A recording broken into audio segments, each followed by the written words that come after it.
Ẹ káàbọ̀ sí orí ìkànnì yìí níbi tí a ti ń sọ àwọn ìròyìn tó jẹ́ òtítọ́ gẹ́gẹ́ bí ẹ ṣe mọ̀ wípé a ò ní sọ ìròyìn tí kò kí ń ṣe òtítọ́. Àwọn ohun tó ń lọ ní orílẹ̀-èdè wa tí a lè fi kọ́gbọ́n, àwọn oríṣiríṣi àṣírí ló wà nínú fídíò yìí. Ẹ bá mi like, comment, share, subscribe. Ẹ wá kan fìdílé ká jọ wo fídíò yìí. Ẹ̀yin tí Yorùbá wù yẹn ṣàkójọ mẹ́ta bó o ní ẹ kú rògbòdìyàn yìí o, ẹ kú fọ́pọ̀ mọ́yọ̀, ẹ ṣàkú bó ṣe ń lọ, báwo lójú ọjọ́ lọ́dọ̀ tí yóò lẹ́tìkẹ́ o.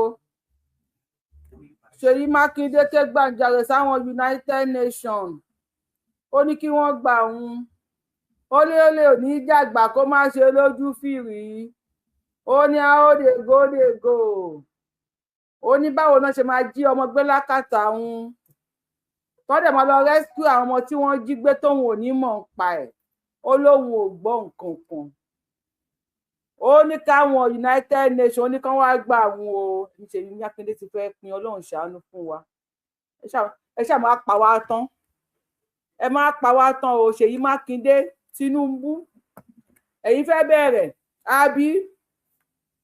Ẹ máa pa wá tán o. Mo kẹ́yìn tí Yorùbá wù yẹ káàárọ̀ ẹ káàsán ẹ káalẹ́ kú dédé àsìkò yìí. According to the time tí Ṣòyí bàbá yẹn ti miss mi àbí? Èmi náà miss mi, Ọlọ́run mo miss mi, iṣẹ́ ni. Tó bá sáwọn aṣíwájú, àwọn olórí tí ò gbádùn ta ní láwọn olórí Nàìjíríà, ó yẹ ká máa ṣiṣẹ́ àṣekú lórógbó, àṣefẹ́ jákún ẹ̀mí, ṣùgbọ́n bówó ṣe wàá lù wá tó ẹ̀ ń pin mọ́wọ́ ni ẹ fẹ́ para yín kú. Ó dàbí pé kí n rí àwọn kan kó bá mi ṣe fíìdì fún yín ni, kí gbogbo yín kó ra yín wá sórí fíìdì bẹ̀rẹ̀ sí ní nọra yín, kí máa ṣe rẹfúrí fún yín.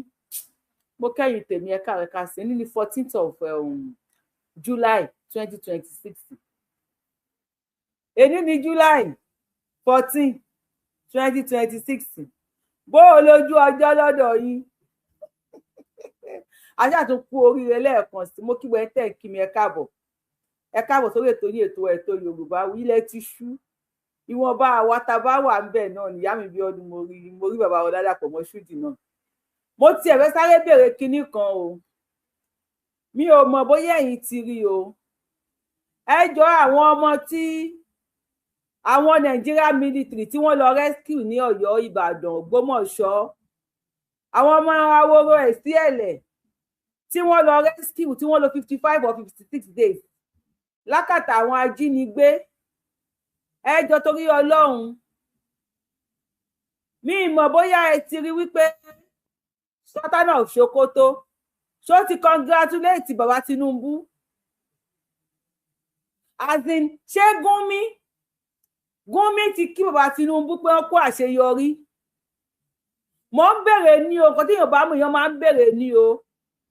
Ẹ jọ̀ọ́ ṣé Gúnmi ti kí Nàìjíríà pé wọ́n kó àṣeyọrí? Tẹ́ ẹ bá ti rí fídíò tí Gúnmi fi kí wọn, ẹ jọ̀ọ́ tó lọ bá mi sẹ́ǹdì ẹ o. Sultan of Sokoto ṣó ti congratulate wa ńlẹ̀ Yorùbá wípé a kú oríire àti ráwọn ọmọ gbà o. Yorùbá Wuyì lórúkọ mi, wàá bùkún àrólé àsìmíyù. Ẹ ṣeun. Ẹ tí gbọ́, èmi rò bóyá ti ríbi tí Gúnmi ti kí àwọn bàbá Tinubu ni wípé wọ́n kú oríire o, wọ́n kú àṣeyọrí, wọ́n ti ṣàṣeyege. Ẹ tí rí Ṣèyí Mákindé àti Tinubu ti fẹ́ pọnà sí Nàìjíríà. Ó ti di gbàgbós láàrin àwọn rẹ́ẹ̀pù, wọ́n ti fa wèrè lọ́yàn o láàrin àwọn rẹ́ẹ̀pù. Àwọn sínétọ̀ Ṣèyí Mákindé ti kọ́ná sí Nàìjíríà, wọ́n ti fa wèrè lọ́yàn. Lórí tàbí tá a dé yìí, ó ti di ìnógògiri ànógògiri, ibi yìí ń tó mí òbò ń tó yóò bèsè lọ́bù mí òbò sí lọ́bù yìí. Nàìjíríà ti fa wèrè lọ́yàn. Ṣèyí Mákindé ní kán wá gbà wọn. Ẹ ká kọ́kọ́ gbọ́rọ̀ lẹ́nu Sunday Igboho, because ẹnìkan analyse ọ̀rọ̀ yìí, ó ní kinní yìí ó ló máa kan irú ẹkùn náà. Mo ní àṣà ò náà. Mo mú fídíò yẹn wá fún yín o, ó ló máa kan irú ẹkùn náà. Mi bá ní àṣà ò náà. Àṣà ò náà kí ni ìwé ẹkùn ṣe? àdúrà àtọwọ́ bọ̀ ìwé ẹkùn báwo azao ó lágbára o Ṣèyí Mákindé ní kán wá tú àwọn tí wọ́n ṣẹ́rí kíní yẹn kí tó bring opinion tèmi kí lẹ rí sí pé Ṣèyí Mákindé ẹ kí n máa wo comment ní comment section Ṣèyí Mákindé ní kí àwọn United Nations ó ní kó bá wọn investigate àwọn tí wọ́n kó àwọn ọmọ àmọ́ṣe bọ́n ṣe gba àwọn ọmọ yẹn tó ṣe rescue wọn padà tóun ní state tóun ò fi mọ̀ sí ẹ̀dùnà definitely Ọ̀yọ́ state is not secure Ọlọ́run if those army those gúgúrú defence Àmọ̀tẹ́kùn Àmọ̀gbẹ́kùn Ìrú Ẹkùn local hunter oríṣiríṣi if they can gba orí omi mo ti ṣe àwọn fídíò sí yẹn lórí YouTube Yorùbáwùyí o if they can gba orí omi gba orí òfurufú gba orí ilẹ̀ if these thousands of soldiers can march into Ọ̀yọ́ state into Ọ̀yọ́ Old National Park and rescue those children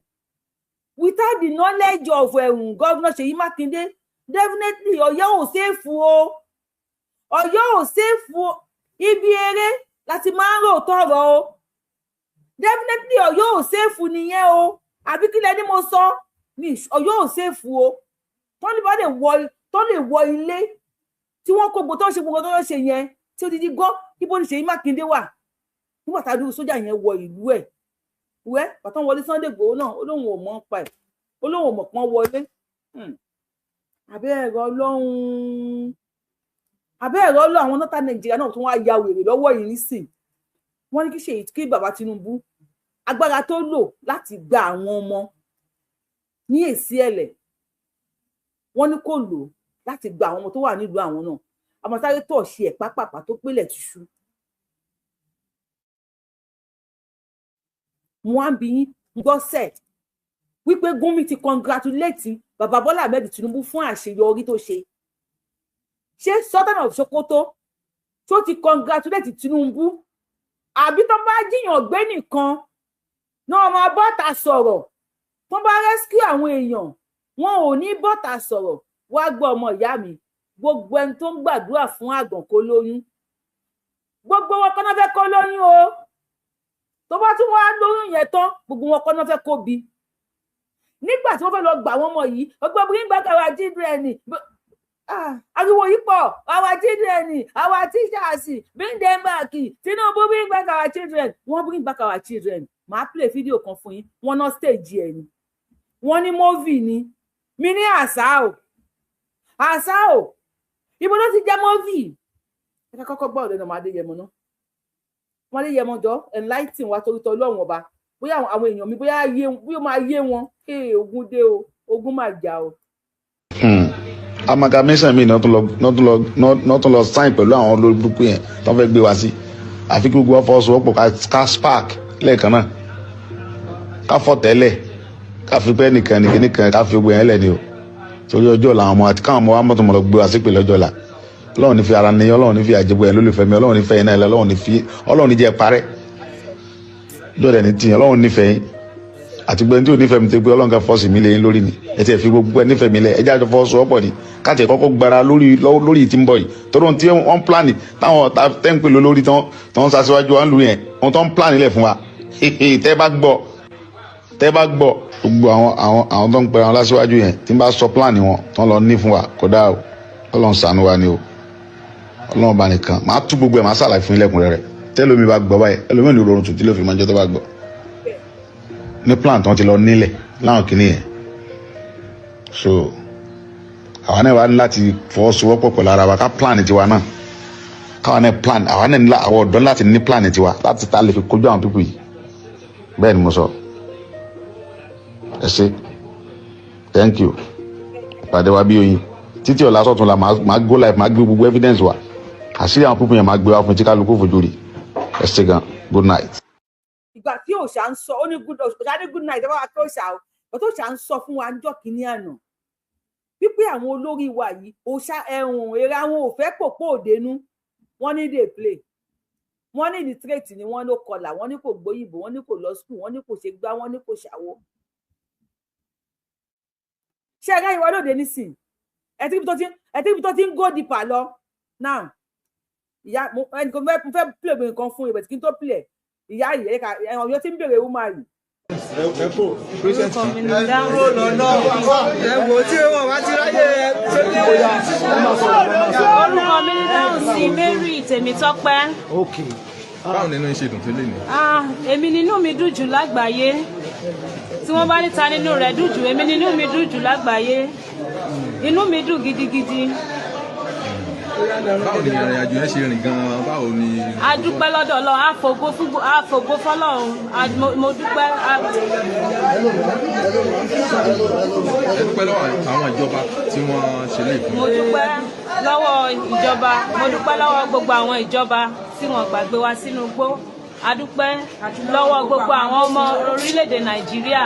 A dúpẹ́ lọ́wọ́ gbogbo àwọn agbófinró. A dúpẹ́ fún iṣẹ́ takuntakun tí wọ́n ṣe lórí wa tí wọ́n jẹ́ ká ṣègbè sínú igbó. A dúpẹ́ o, a sọ pé wọ́n ṣe o. Lágbára Ọlọ́run irú eléyìí kò ní jẹ́ ìpín gbogbo. àṣẹ irú eléyìí ò ní jẹ́ ìpín gbogbo wa o. mo fẹ́ kẹ́ bá mi wo obìnrin yìí dáadáa o. màá wá pè obìnrin kan fún yín ó ṣọ́ọ̀kì mi. ẹ wo ọmọ tóbìnrin pọ̀ sẹ́yìn wọ́n wá ní géèmù ni ẹ jẹ́ ká gbọ́n ká tó wá lọ sọ́dọ̀ Ṣèyí Mákindé ẹni sùnmọ́ mi. ta ló rí drama because èmi rí a lot of drama o. I made a video on kidnapping in Ọ̀yọ́ yìí ta ló rí ẹjọ́ ta ló rí drama nínú kidnapping in Ọ̀yọ́ yìí ta ló rí drama because èmi rí a lot of drama o. I made a video tí mo ṣe sórí Instagram mi mo wá wò pé I have a lot of questions o about this kidnapping wọ́n ní wọ́n rescue wọn mo wá wò pé. wọ́n láwọn ní a lot of questions o ọmọ Yorùbá ṣe ti rẹ́dí àti fún wọn ní answer sáwọn questions wọn. ìbéèrè òkúkú dìjà ìbéèrè òdìjà ọmọ Yorùbá tó bá ti rẹ́dí àti fún wọn ní answer sí question wọn ẹ jẹ́ kí n rí ní comment section. wọ́n ní salori drama láàrin kidnapping Ọ̀yọ́. Number one èmi ò rí drama ń bẹ̀. Mr. Warisi wọ́n ní a lot of let me say a lot of drama on political stages. ẹ̀yin èèyàn tó bá rí drama ẹnìkan láwọn náà rí drama Mr. Warisi Jinodu wọ́n láwọn rí drama èmi ò rí drama ń bẹ̀. àdéhùn lórí péjì Yorùbáwùyí oníkálukú wa ló free sí opinion ẹ̀ kò dìjà. wọ́n láwọn ní àwọn ní ìbéèrè táwọn fẹ́ béèrè màámi mo dúpẹ́ wọ́n ní drama báwo ẹ jẹ́ ká wò wọ́n. drama okay. ta ló rí drama nínú kidnapping Ọ̀yọ́ yìí ta ló rí drama because èmi rí a lot of drama o. I made a video tí mo ṣe sórí Instagram mi mo wá wò pé I have a lot of questions o about this kidnapping wọ́n ní wọ́n rescue wọn ẹjọ́ wọ́n ní wọ́n pa àwọn kan wọ́n arrest àwọn kan àwọn tí wọ́n padà àwọn tí wọ́n arrest dà ṣe rí Nigerian politician torí pé wọ́n fẹ́ lọ fún governorship yìí wọ́n dẹ̀ fẹ́ win wọ́n fẹ́ lọ fún presidency wọ́n dẹ̀ fẹ́ win àwọn Nigerian politician lè fi gbogbo Nigeria rúbọ wọ́n lè fi gbogbo Nigeria rúbọ nǹkan tó kàn wá sad nínú situation yìí ni pé bàbá oníbàbá ọkọ lọ́kọ tẹ́ lọ fi rúbọ because wọ́n fún máa yẹn rúbọ ni kò kí ń ṣe àwọn bandits ló kó àwọn people yẹn ẹ lọ mọ àwọn ọmọ ọlọ́mọ ẹ lọ kó wọn tọ́jú síbì kan ẹ fi wọ́n ṣe political gimmicks àbí àwọn tèmi wò àwọn tó ń ṣe pé wọ́n nà wọ́n ṣáwọn ọmọ tí wọ́n nà nìyẹn àwọn ọmọ tó jẹ́ pé ẹnu wọn gbé yan gan ṣáwọn yẹn ni wọ́n nà Nigerian politician ẹ ti ṣorí ibú o ẹ ti ṣorí ibú. àǹtí wa ẹni sọ̀rọ̀ ẹni pé àwọn ọmọ yẹn wọ́n sọ pé wọ́n nà wọ́n ṣáwọn ọmọ tí wọ́n nà lẹ́nu wọn gbé yan gan. sísà mi bóyá kò yé yín dáadáa bóyá ẹ mọ ìyàtọ̀ tó wà láàrin pé kán pín hostage àti kidnapping for ransom. àwọn ọmọ tẹ́rí tí wọ́n kó yìí tó bá pé ìjọba ló kó wọn pamọ́ síbì kan wọn ní look tata bí wọ́n ṣe rí ení nìyẹn. Èkejì nǹkan tẹ́ ẹ̀ mọ̀ ni wípé Mr. Michael Oyedokun tí wọ́n bẹ́ lọ́rùn Mr. Michael nìkan kan náà pa o tíṣà mẹ́ta ọ̀tọ̀ọ̀tọ̀ ni wọ́n pa. First week of June wọ́n tún slaughter teacher mi Dikin ẹ kì í sáré show picture wọn. This guy tẹ́ ń wò yìí teacher ni wọ́n pa òun náà ní first week of June. Teacher mẹ́ta pàtó kọ́kọ́ wọlé wọ́n pa ẹnìkan wọ́n rẹ́ Mr. Oyedokun lọ́rùn jẹ́ wọ́n tún pa ẹni yìí náà. Àwọn ọkùnrin tí wọ́n kó ẹ lọ wo ọwọ́ wọn bí wọ́n ṣe dè wọ́n. Àwọn ọmọ kéékèèké yẹn àwọn ọmọ yẹn tó máa ń hold àwọn èèyàn ó stage tí ẹ bá máa wo movie máa play video àǹtí yẹn tán o ẹ máa wo movie lẹ́ẹ̀kọ̀ọ̀kan kí pé Nollywood nìkan lára máa wò ẹ máa wo àwọn international kìíní gan tí wọ́n bá hold àwọn èèyàn ó stage even láàrin àwọn tí wọ́n kó tabari tó bá fẹ́ bímọ ń bẹ̀ why the negotiation is going on. Àwọn tí wọ́n ò wọ́n ó stage wọ́n máa pe ìjọba pé ẹ̀ ló lára àwọn táwọn mú o ìkan fẹ́ bímọ wọ́n máa gbà kí dókítà kó wá gbẹ̀bí fún un. Lára àwọn tí wọ́n hold hostage tabari yìí tí bọ́n bà àwọn tí wọ́n hold hostage wọn ò ní gbà kó kú wọ́n á pè ní pé kí dókítà wá treat ẹ̀ àbí kán wá gbé lọ. Tó bá hold àwọn hostage tabari tó ní asthma tó ń kọ̀ fún pé léyìí ó ti fẹ́ kú wọ́n máa release ẹ̀. So àwọn tí wọ́n kó àwọn pípù yìí kì í ṣe àwọn tó máa ń kóyàn gba ransom. Àwọn tó fẹ́ ṣe trade by barter pẹ̀lú ìjọba Nàìjíríà ni àwọn tí wọ́n ṣe tó fẹ́ gba ransom wọ́n fẹ́ kí ìjọba release àwọn olórí wọn tí wọ́n kó káwọn lè bá kó àwọn yẹn náà kalẹ̀ ló ṣe mú ìjọba track wọn tó fi lọ kó family tiwọn náà kó ìyá wọn kó bàbá wọn through telecommunication. Lára àwọn tí wọ́n kó yìí fóònù kan ó wà lọ́wọ́ ọmọ Yorùbá kan òun ni wọ́n fi track òun bóyá lè mọ̀ wípé Yorùbá 4 ọ̀tọ̀ọ̀tọ̀ ló jẹ́ agbódegbà nínú Ọ̀yọ́ tí wọ́n ti mú báyìí. Ìkan ń bá mi jó orúkọ olóhùn Adéwuyì wèrè wo leléyìí ni wọ́n ti mú ọmọ Yorùbá ó wà lórí péjì Yorùbáwùyí mo ti fi síbẹ̀ lábẹ́ àjẹta. Sísítà wa ọ̀rọ̀ tẹ́ ẹ sọ yìí ẹlẹ́bẹ̀rẹ̀ ọ̀rọ̀ a máa fún yín lésì. Dikin ní ṣé wọ́n fi Dikin náà play game number 1 yẹn. Number 2 wá rí wípé ìgbà tó kọ́ àwọn yẹn dé àwọn bisikíìtì tí wọ́n kó lé wọn lọ́wọ́ àwọn ọmọ yẹn ń jẹun yẹn hàn. Èmi mọ̀ èèyàn wò díẹ̀ o tí n bá wò ẹ̀ mo lè analyse 10 years sígbà tó tí mo rí yẹn mo lè analyse nínú ayé ẹ̀. Àwọn ọmọ yẹn àǹtí wa rí pé àwọn ọmọ yẹn bí wọ́n ṣe ń jẹ bisikíìtì tí wọ́n ń jẹ yẹn wọ́n ń jẹ hàn ní bí olè tó bọ́ lọ́wọ́ ọlọ́pàá rí bẹ́ẹ̀ rí pé ìjẹ bisikíìtì àwọn ọmọ yẹn ó ní trauma nínú. Kì í ṣe gbogbo ẹni tó mú ọwọ́ tó ń jẹun tó ń bu oúnjẹ báyìí tó ń fi sẹ́nu lọ́pọlọ ẹ̀ ṣiṣẹ́ pẹ̀lú nǹkan tó ń jẹ. Àwọn ọmọ tí wọn ò rí ìyá wọn tí wọn ò rí bàbá wọn for 55-56 days tó wá rìlíìsì wọn tó wá rẹ́rìn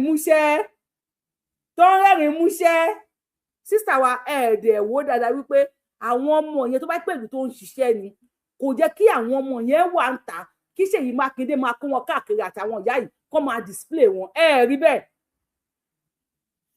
rí pé wọn àti mo kọ́ show nínú show tí mò ń show yìí tó kọ́ sọ ni wípé tó bá ń ta nínú ẹ̀ dùn jù lágbàáyé òun nínú òun dùn jù wọ́n wá ní kí ló dé rí pé ohun tó dé tínú ẹ̀ fi ń dùn kò rí sọ.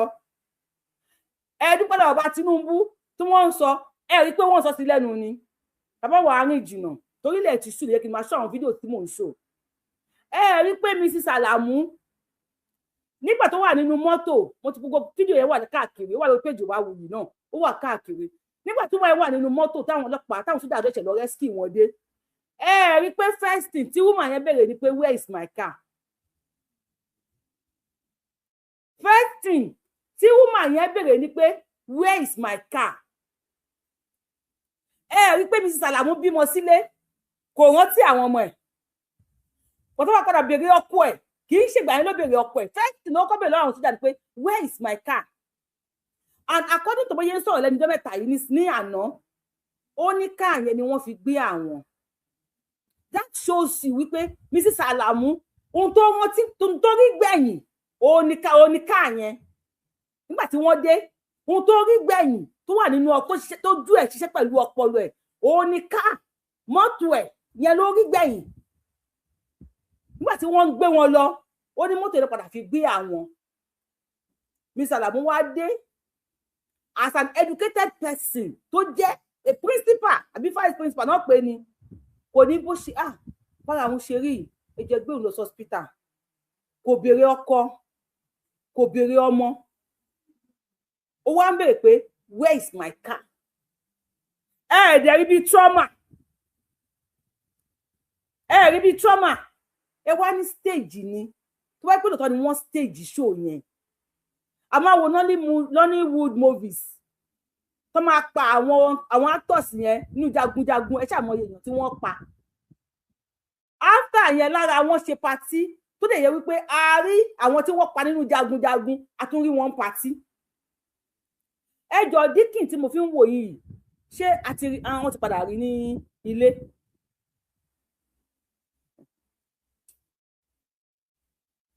Mr. Oyedokun tí wọ́n gé lórí ṣé àwọn family wọn ti padà rí wọn nínú ilé because ẹni pé wọ́n stage ẹ rí bí drama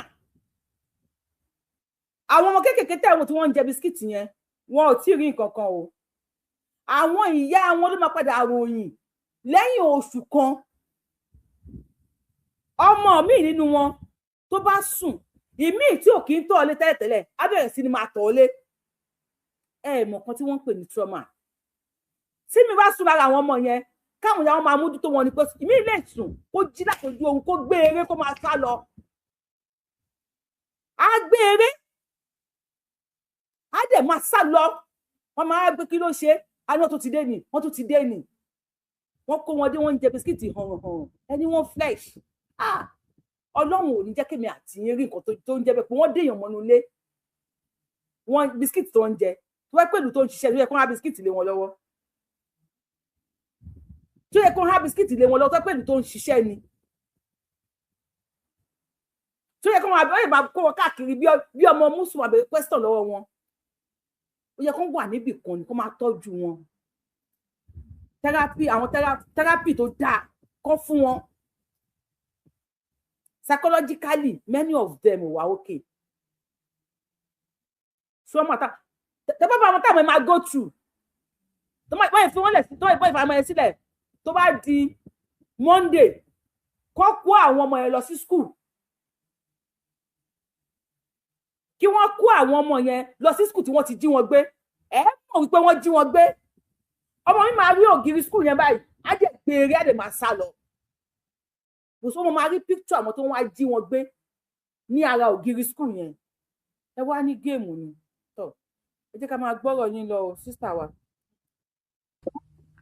lórí pé president tọ́jú síbì kan ẹ fi wọ́n ṣe political gimmicks àbí àwọn tèmi wò àwọn tó ń sẹ pé wọ́n ń nà wọ́n ṣáwọn ọmọ tí wọ́n ń nà nìyẹn àwọn ọmọ. sísítà mi tó bá ń nà àwọn ọmọ yẹn tí wọ́n kó wọn lápá tàbí tí wọ́n kó wọn lẹ́sẹ̀ tàbí tí wọ́n bá àwọn kékèké yẹn sùn what will be your gain?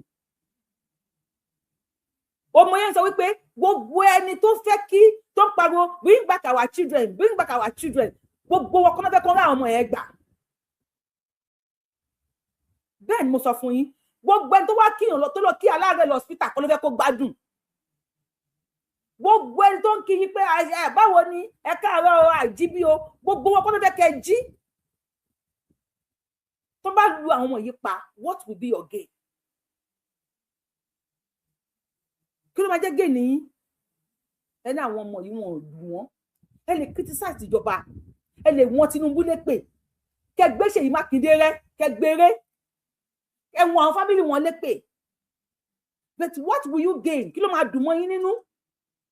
Tó yẹ kí wọ́n yẹ bọ́ta o, àwọn tó jóbìnrin láàrin wọn, wọ́n wá rìn, wọ́n wá ń yẹ̀ dí báyìí. Kọ́ wá ní kí ló dé kọ́ ní ara, wọ́n ti fẹ́ bá wọn sùn pa. What will be your gain, my sister? Ṣé bá bí amọ̀ lẹ́yìn náà? Ó yẹ ká dúpẹ́ nípa àwọn yìí lọ láyọ̀, wọ́n bọ̀ láyọ̀, ó dẹ̀ yẹ pé ààfọ̀ ayọ̀ ni wọ́n fi bọ̀. Àwọn ọmọ tí wọ́n pààyàn lójú wọn, wọ́n dé tó wá ha bisikíìtì lé wọn lọ́wọ́ tó wá ń jẹun hàn. Ẹ̀wọ́n yẹn ju bisikíìtì tẹ́bi tó ń rẹ́rìn ni. Ẹ̀rí pẹ̀rin yẹn ò nọ́mà ni. Èmi ti rí ẹni tí ọmọ kú lọ́wọ́ ẹ̀. Ó dẹ̀ ya ọ̀dọ̀ kẹ́míìsì. Ó sọ fún kẹ́míìsì pé ṣé wọ́n ní mi ò rántí orúkọ ògùn oorun yìí tí máa rántí kí n parí ṣó yìí máa sọ fún yín. Ọ̀nà wọn ní ìgò kan ó dẹ̀ gbà lọ́wọ́ wọn, ó dẹ̀ já. Ó dẹ̀ dààmú gọ́gọ́gọ́gọ́, ó dẹ̀ mú tán nínú ṣọ́ọ̀bù kẹ́míìsì. Ó wá gbégbò yẹn kalẹ̀ pé how much? Ẹgbọ́n tí kẹ́míìsì sọ. Kẹ́míìsì ní madam dey go. Madam dey go. Kẹ́míìsì ò gbowó lọ́wọ́ ẹ̀. Lẹ́yìn tó wá mú oògùn oorun tán, ó wá lò 4 days tí ò sùn rárá. Tí ó wá sọ pé àwọn ẹni bí èèyàn ó lè tibẹ̀ ya wèrè. Sister mi, what will you gain? Follow 5, God bless you. What will you gain? Pé kán káwọn ọmọ yìí kí wọ́n ti báyé wọn jẹ́ kó tó di parí wọn gbà. Àwọn ọjọ́ ọ̀la wa nílẹ̀ Yorùbá nìyẹn. Ó ga o. Gbogbo tó fẹ́ tó rí wa láyé kọ́ ló fẹ́ ká yé o. Ẹ sọ̀rọ̀ sókè. Wọ́n tún jẹ́ pé ẹnu wọn gbé yan gan. Ṣáwọn yẹn ni wọ́n nà. Nigerian politician ẹ ti ṣorí ibú o. Ẹ ti ṣorí ibú o. Ọ̀fẹ́ kan dé lórí pé President Tinubu ṣàfẹ́ jẹ second term yìí. Ẹ ṣàwà mọ́ àwọn ọmọ ọlọ́mọ ẹ fẹ́ fi wọ́n ṣe campaign. Aṣá tuntun gbẹ̀nsẹ̀ tuntun gbé positivity lé wa lọ́wọ́ ká tó wọ́n sọ pé Tinubu ẹ̀rí pa àwọn tí wọ́n kó yẹn Tinubu gbà wọ́n lẹ̀ Tinubu la máa dìbò fún. Wo Tinubu má wulẹ̀ wọ rẹ̀ má dára ẹ láàmú bó dìbò bí wọ́n dìbò ṣe bí wọ́n ni ó máa ń lọ second term by hook or by crook. The first time tó lọ gan ṣó ohun ìní ẹni ṣé wọ́n dìbò fún yín daddy wa uncle wa grandpa ṣé wọ́n dìbò fún yín ní first time tẹ́ lọ nítorí eléyìí ń sìn mo mọ̀ pé àwọn tí yín máa wá fún mi pé ó ṣàti ṣe kinní kan drama wà nù ẹ̀ setup wà nínú kinní ó dá àwọn tẹ́ pa àwọn tẹ́ arrest ẹ kó wọn wá tó bá ní kó lọ kó wọn wá sí ẹ wá lọ sọ́nà àǹtí bóyá ẹ wo online dáadáa wọ́n ti ṣú ara àwọn tí wọ́n arrest lára àwọn tí wọ́n pè má fẹ́ kẹ́ máa sọ̀rọ̀ yín lọ ẹ̀tà wọ́n bá ti lórí péjì ò bá wù wọ́n máa ti rí tí mo ti ṣú ẹ̀ dáadáa lára àwọn tí wọ́n pè ultimate price ó ní Lieutenant Isiaki wà may he so rest in power ìjọ tí wọ́n ń sin gangan lọ́ndì 10 nìyẹn ìjọ ẹ̀ ni wọ́n rẹ́ gbà àwọn ọmọ yẹn dé ara àwọn tí wọ́n fi ara kó bọ́ọ̀mù kì í ṣe onìkan ló kú o wọn ò sọ ya Àmọ̀tẹ́kùn tó kú fún yín ni tójú wo bá tó inú mílítírì ojú wa tó tinú ilẹ̀ Yorùbá even ọdẹ ìbílẹ̀ tó forí ko ó wà lára àwọn ọdẹ ìbílẹ̀ tí wọ́n pa wà ó lè má jẹ́ pé ìjọ tí wọ́n rescue wọn gangan ni o but ìgbà tí kinní yẹn ti ṣẹlẹ̀ tá a ti ń pariwo ó ní Tinubu ti gbé ìgbésẹ̀ ẹgbẹ́ tó bá sọ̀rọ̀ lórí show tó bá ní Yorùbá wuyì kinní kan sọ fún bàbá ẹ máa dáàdì mi Àkànbí ọmọ olódò sílẹ̀ ìjàmà àwọn burú ọ̀kan làbí gbogbo ọ̀rọ̀ kan làwọn máa sọ lórí internet this is not about Yorùbá wuyì platform, it's not about monetization or whatever. Àwọn tí wọ́n lọ rescue wọn tẹ́ bá mọ ìgbà tí wọ́n ti wà nínú igbó yẹn gbogbo àti Ṣèyí Mákindé tó ń ṣe drama káàkiri tó ń polongo kinní kan tó ń pò bẹ́ẹ̀ di president náà kọ́ àwọn ọmọ yẹn ìgbà yẹn gbogbo yẹn ni wọ́n ti ń ṣe iṣẹ́ tètè ti parí ẹ̀ tó láàmì ó ti ń pè pé tẹ́ ń pè jẹ́ ní sùúrù fún mi ẹ kí sísá wa ìdélẹ̀. Libya gbogbo àwọn tó ti kú sọ́nà ọ̀nà Libya ẹ lọ gbókùn ẹ lọ gbé wọn wálé ẹ wá máa ṣọ́ àwọn yẹn fún wa lórí TV ipe àwọn bandit tẹ́yìn mú lélẹ̀ ẹ san ransom ẹ mú ọmọ kankan sílẹ̀ o ẹ release àwọn tó wà nínú prison ẹ̀yin ṣáàrí wọn mú ni eléri bú ni ẹ̀yin Nigerian politician ẹ ti ṣe wèrè ẹ ti ya wèrè ẹ ti sínwín lórí pé fẹ́ ṣe ìjọba yìí Nigerian politician àníṣe wọ́n lè mú gbogbo Nàìjíríà kan fi rúbọ kán mú gbogbo Nàìjíríà kan lọ bẹ́rí wa sórí ogun báyìí pé ṣe àwọn ṣàgbọ́dọ̀ dé orí àlééfà yìí eré ibú ẹ ti mú sọ sẹ́nu. sísítà wa tí wọ́n bá kọ̀ǹtínú láti máa san ransom fún àwọn agbésùnmọ̀mí so inú yín máa dùn sí if Nigerian military tí wọ́n bá swing into action pé wọ́n bá ti ń kó wọn o wọ́n kọ̀ǹtínú láti máa san ransom ṣé inú yín máa dùn sí kó kọ̀ǹtínú ó wà lágbára.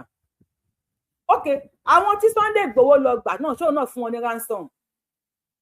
If we don't stand up against this àwọn ọmọ àlè wọ́n á pa ilẹ̀ Yorùbá run bí wọ́n ṣe palẹ̀ Haúsá run bí wọ́n ṣe ń ṣe nílẹ̀ Haúsá tí wọ́n fún wọn ní ransom wọ́n yẹ pa Mr. Oyedokun tó bá jẹ́ wípé wọ́n rí tí wọ́n fẹ́ ni school mi wọ́n á tún ti attack ẹ̀. There's a principal here tí mo lè show fún yín tó páyé bá gbà mí lórí show yìí principal kan wọ́n jí òun náà gbé after 48 hours he was rescued.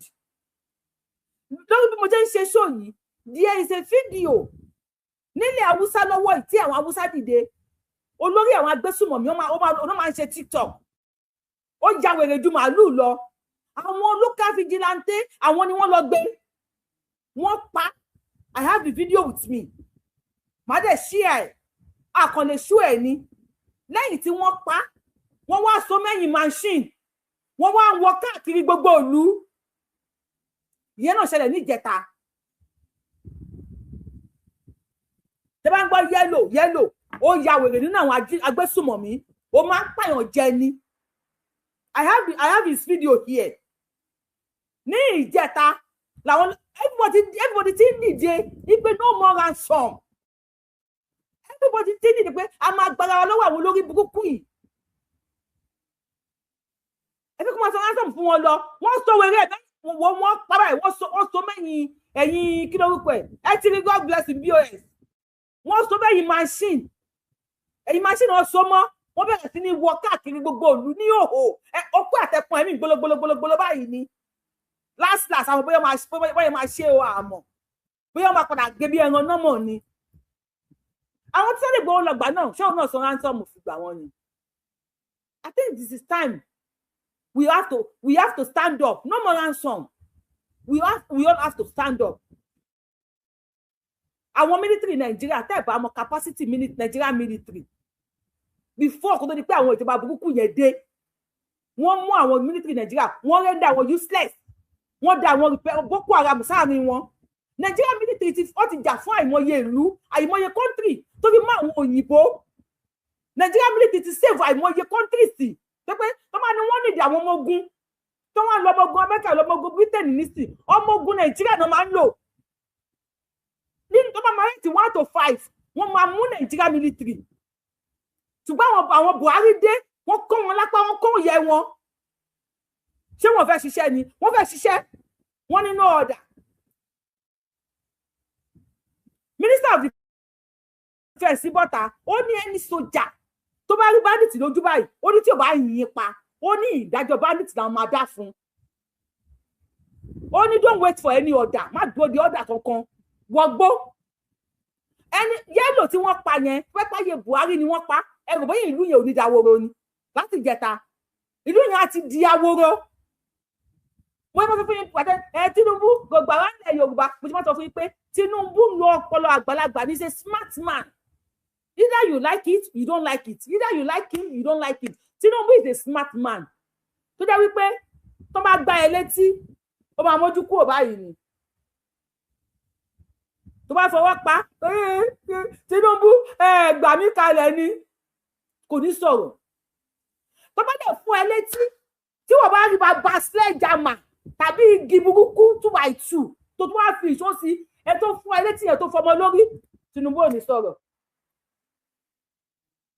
nǹkan tí géèmù tí Tinubu ń play nìyẹn tó bá gbá ẹ létí tó bá gbá tiẹ̀ padà alábàámùsá ẹ tó má dẹ̀ gbá ẹ létí tó fi wàjọ Jésù tó ní wọn gbá ẹ létí ọ̀tún ó kọ́ tòsí sí wọn alábàámùsá ẹ Tinubu will not see anything mo dáhùn ipa fún ilẹ̀ Yorùbá Tinubu òkùnkùn àwọn ilẹ̀ Yorùbá ìjẹ́ kí nìkan ni ẹ̀ Tinubu kò ní gbìn Tinubu ò ní gbìn sísà wa tó bá pẹ́nu yín dùn pé kó máa fún àwọn èèyàn ní ransom kò sí ní tó jọ Nàìjíríà àwọn ecomong I could remember ní my 2 bí Nàìjíríà sójà ṣe tó máa pa àwọn ecomong nínú Nàìjíríà sójà àwọn bẹ́ẹ̀sì kan wà ní my 2 tí wọ́n ń jẹ́ ecomong ó dà àwọn ṣẹ̀ṣẹ̀ mọ̀ dínà ẹ má yẹ kí n tún wọnú ìgboro lọ ẹ má yẹ ń padà sí Nàìjíríà ó dà àwọn ṣẹ̀ṣẹ̀ mọ̀ dínà ní my 2 òkè àwọn ecomong bẹ́ẹ̀sì wà ń bẹ àwọn ìyàwó èrè ojú màálù lọ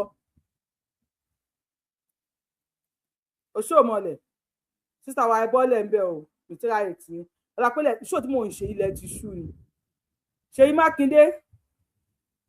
Mákindé mò ń bọ̀ ẹ ká gbọ́n tó Ṣòmọlẹ̀ sọ̀rọ̀ kí tó wá pèlè Ṣèyí Mákindé fún wa.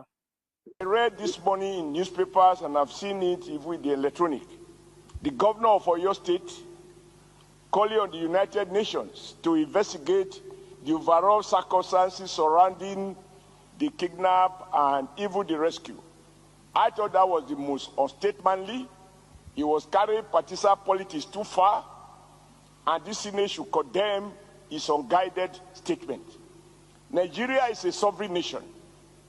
When we wake up and call on foreign authorities to investigate, this is one case in which our armed forces have shown that without paying ransom, even if it meant that these children and some of the elders had to be in captivity for almost 2 months, that the armed forces were working quietly to have these rescue operations, which, as well captured in this motion, led to some loss of life. To trivialize it, to suggest, as the governor of Oyo State seems to have done, that there is something that is not open, that the UN needs to unearth the circumstances, is to question the sovereignty of our nation and to downplay the achievement of the commander-in-chief, President Bola Ahmed Tinubu, and all the service chiefs and in fact all those involved in this process. I think that there's a moment in the history of a nation when across party divide we should stand in unison to commend what has happened, I mean the way in which people were released, and to encourage the armed forces to build on it, that they should extend and get more gadgets. I mean, it's not possible for them to share with us some of the things they did. Like I heard, they were able to identify the guys, arrest some of their relatives, etc., etc. These are not details that we're interested in. Very good point. But I want us to resolve that thank you. The governor of Oyo State should not be seen as downplaying, undermining, and politicizing an issue in which ought to be something that the whole nation, across party divide, should start the unity to commend our armed forces for what they have accomplished on this occasion. Thank you very much. We now yield the floor to Senator Abdulaziz. To me, I will have support Governor Ṣèyí Mákindé very well. Wípé o lè wò ní ìjàgbá kó má ṣe lójú fìrí. Tó bá ṣe wípé bí wọ́n ṣe jí àwọn ọmọ yẹn gbé. Ní Ṣèyí Mákindé wá wò pé àwọn sójà Nàìjíríà wọn ò lágbára o, àbí àwọn sójà Nàìjíríà apá wọn ò ní gbé o, tó wá pe àwọn United Nations gbà yẹn.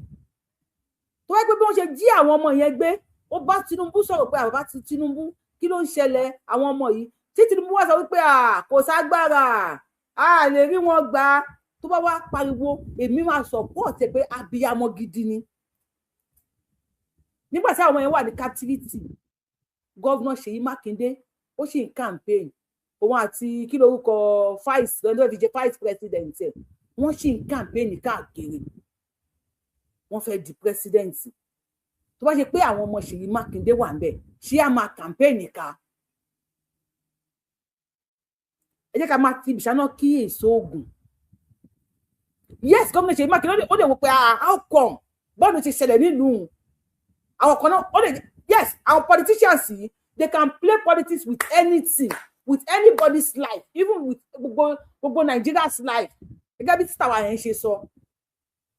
But it is too late to cry when the head is off. Ó tó di wípé wọ́n gba àwọn ọmọ yẹn, kí ni Ṣèyí Mákindé ṣe?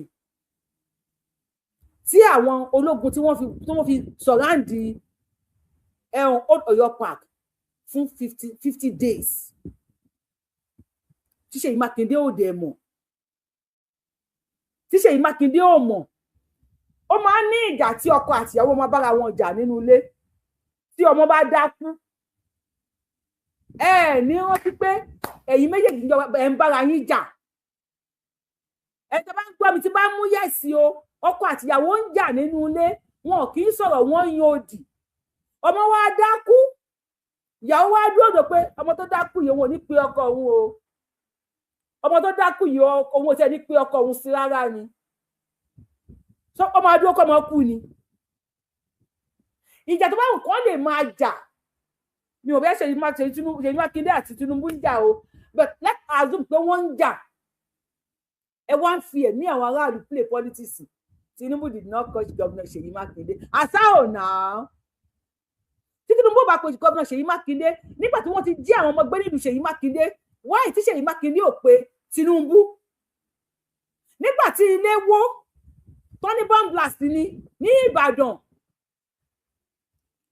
Tí Ṣèyí Mákindé mọ̀ pé máa yọ owó, Ṣèyí Mákindé gbéra ó lọ bá Tinubu ní Aso Villa. Gbọ́ pé Ṣèyí Mákindé gba 30 billion naira. Not until but Fayose bought àpò gba 50 billion. Wọ́n bá ṣe péjọ, a ṣe sí òkú, la ṣe péjọ wo aláàárẹ̀ lè má kú. Tó bá gbé bí Ṣèyí Mákindé bó ṣe wá ń jà sọ́tún nísìn, bẹ́ẹ̀ ló ṣe jà nígbà yẹn tí wọ́n kó àwọn ọmọ yẹn, bóyá àwọn bá ti gba àwọn ọmọ yẹn before 56 days. Now, ẹ jẹ́ kí n máa play lè lọ ká wá gbé kọ́ọ̀lù àwọn tó sì ń pè látẹ̀kùn. Circumstances surrounding this incident are sufficiently grave and unusual to warrant independent scrutiny beyond our domestic institutions. I therefore, with a full sense of responsibility as the Executive Governor of Oyo State, call on the appropriate international human rights and accountability mechanism, including those within the United Nations system. Call on the appropriate international human rights and accountability mechanism, including those within the United Nations system, to closely examine the facts surrounding this abduction and the circumstances of its resolution.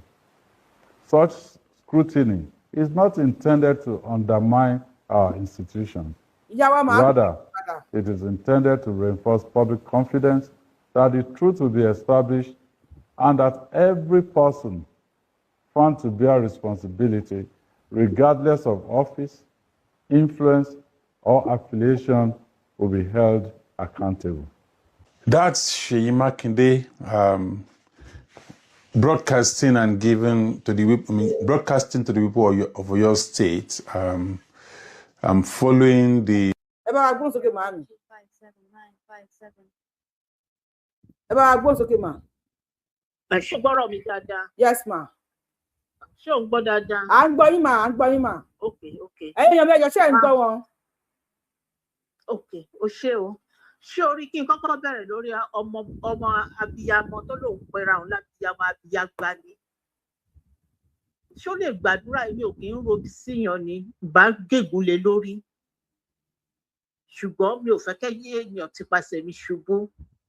Ọmọ ni Ọlọ́run kò dáríjì wọn torí wọn mọ nǹkan tó ń ṣe.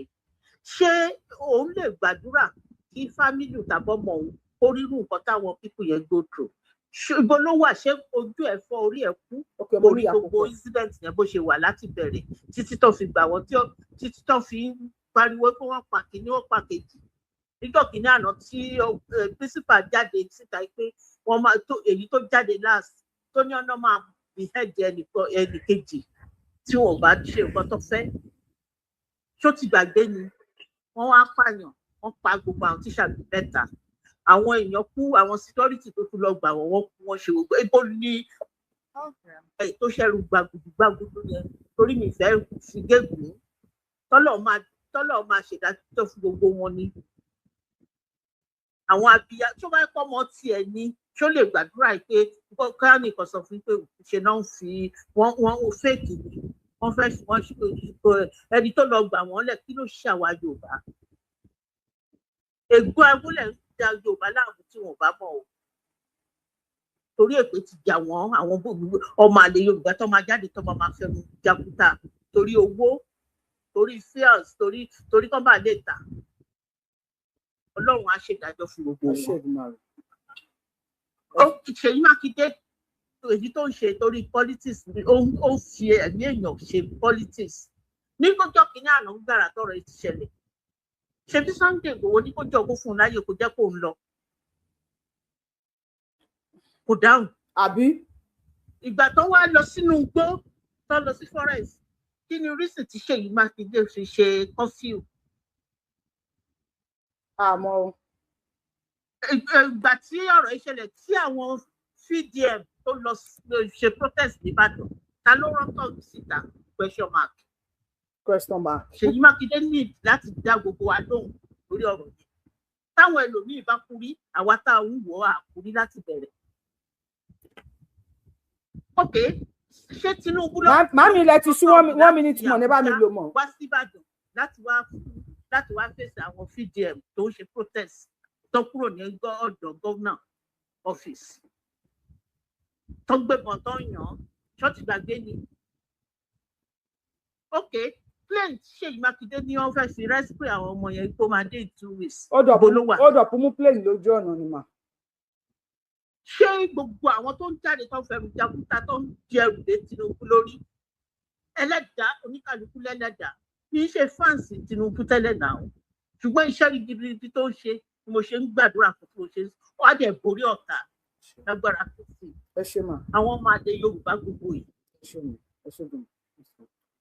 ẹ jọ gbogbo ẹjẹ mo ti kọ tẹ o pé ẹ bá wà lórí show ẹ bá wa like ètò yìí ká tó continue ẹ bá wa like ètò yìí ẹ bá kàn máa sọ wípé bá wa tẹ turn up lórí show ẹ bá wa kọ comment ẹ bá ń wo show tẹ ẹ like ẹ tẹ ẹ kọ comment tẹ ẹ share tó bá wá tó jọ mẹ́ta tí YouTube bá wá send show wá sí yín ẹ bá máa pè mí Yorùbáwùyí ó tó jọ mẹ́ta ó ṣe show ní àárín ẹni show tẹ bá page tẹ bá engage lórí ẹ tẹ bá ń sọ̀rọ̀ lórí ẹ tàbí tẹ bá ń comment lórí ẹ tẹ bá ń like tó bá ti ń ṣe show YouTube máa gbé wá fún yín tẹ bá dákẹ́ tẹ sọ̀rọ̀ kan wọ́n máa wò pé ẹ like nǹkan tá à ń sọ ni show yẹn ò dẹ̀ ní rìn tó bá ń bú Sunday Igboho ní nísìnyí ẹ máa tẹ̀lé èmi ò lè kọ comment 1500 òwèrè ní ẹ olóṣì ní ẹ kinní kan ní ẹ kinní kan ní ẹ ẹ bá wa like ètò yìí ká tó bẹ̀rẹ̀ sí máa gbé call ká tó bẹ̀rẹ̀ sí máa share anything ẹ bá wa like ètò yìí ẹ ká máa sọ yẹn fún yín o ẹ bá wa like ètò yìí máa ṣe ní 2 minutes ní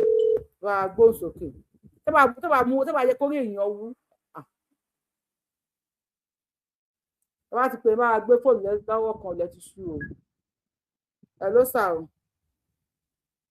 ìyá mi ẹ má dá ọmọbìnrin tó sọ pé òun rí gímì sí kò ní ọpọlọ ẹ̀jẹ̀ àgbàgbé ọ̀rọ̀ ẹ̀ ṣe rí Mákindé political ambition rẹ̀ pé òun máa di president ló sì ń sọ pé káwọn United States ó ti jábọ́ wọ́n ní ẹdìẹ ó máa ń ràgàbọ ọmọ ẹni wọ́n wá kó èèyàn nínú ilé ẹ̀ wọ́n kó lọ for days ó ṣe bó sọ pé òun lọ san ransom ta ló san fún wèrè rádaràda gbogbo nǹkan tó ń ṣe nínú igbó ẹ wọ́n gbowó ẹjẹ sọ ju abẹ níkò ẹ̀yin bàbá wa ẹ̀yin alágbára ẹ dìde àsìkò tító ìrẹ̀wẹ̀sì ò ní bá wa a dẹ̀ dúpẹ́ lọ́wọ́ president wa Bọ́lá Tinubu ní agbára ọ̀gá wá ṣe àṣeyege sí nǹkan tó dùn tó ká pín ẹ̀mẹ́jẹ̀ àtọrọ wa solution ọ̀rọ̀ Nàìjíríà nínú Nàìjíríà ti kú ti pẹ́ ẹ̀jẹ̀ á pín ẹ̀dá fún gbogbo ẹkú iṣẹ́ ìyá mi. ẹ ṣeun bàbá wa ẹ ṣeun sẹ bàbá wa ṣe pápá àti bá ti ṣe ẹ ká tún gbé kọ́ mi ká tó wá pé bàbá tó wà ní orí TikTok yẹn ìfẹ́nikẹ́ send at me kí tó di pé mo gbé yín wọlé because àti máa try ẹ̀ tó kọ́kọ́ wọlé tó tọrọ wọn táwọn yẹn bá gbọ́rọ̀ wọn máa gbé yẹn wọlé tí bàbá gbọ́n sókè sà. Yorùbáwùyí. Ẹni dààmú sà. Ẹ kú ètò, ẹ kú àṣeyọrí ìjẹta. Ṣé ní irú obìnrin tí ó ń sọ̀rọ̀ yẹn olórí burúkú ni ẹ jẹ́ nídìí àti jẹ́ pé ọ̀rọ̀ ẹ̀ ní ní rárá. Ẹ jọ mà, mo fẹ́ ká ṣe nǹkan kan, mo fẹ́ ká tètè yá máa pariwo kan. Ṣé rí gómìnà wa ní Ọ̀yọ́ state? Gbogbo àwọn ìgbésẹ̀ tó ń gbé yìí ara wọn ò mọ́. Mo gbọ́dọ̀ sòótọ́ ọ̀rọ̀ jáde. Gbogbo wa náà la kàwé díẹ̀ bá ti ẹ̀ka púpọ̀, àṣẹ psychology díẹ̀ ní school. Wọ́n gbé àwọn ọmọ ẹ ò declare curfew níjọ́ tó ń gbé àwọn ọmọ yẹn ọjọ́ kejì ẹ ò declare curfew. Ọ̀ǹtì tí olóyè Ìgbòho lòun fẹ́ wọnú igbó yẹn tó wọnú igbó yẹn ńjọ́ kan ẹ declare curfew pé wọn ò gbọ́dọ̀ wọbẹ̀ mọ́. Adákẹ́ à ń wò kí sípò àwa náà ò lọ́pọlọ lórí Nàìjíríà. Ṣé pé federal government ò gbọ́n? Wọ́n tún wá ṣe yẹn tán.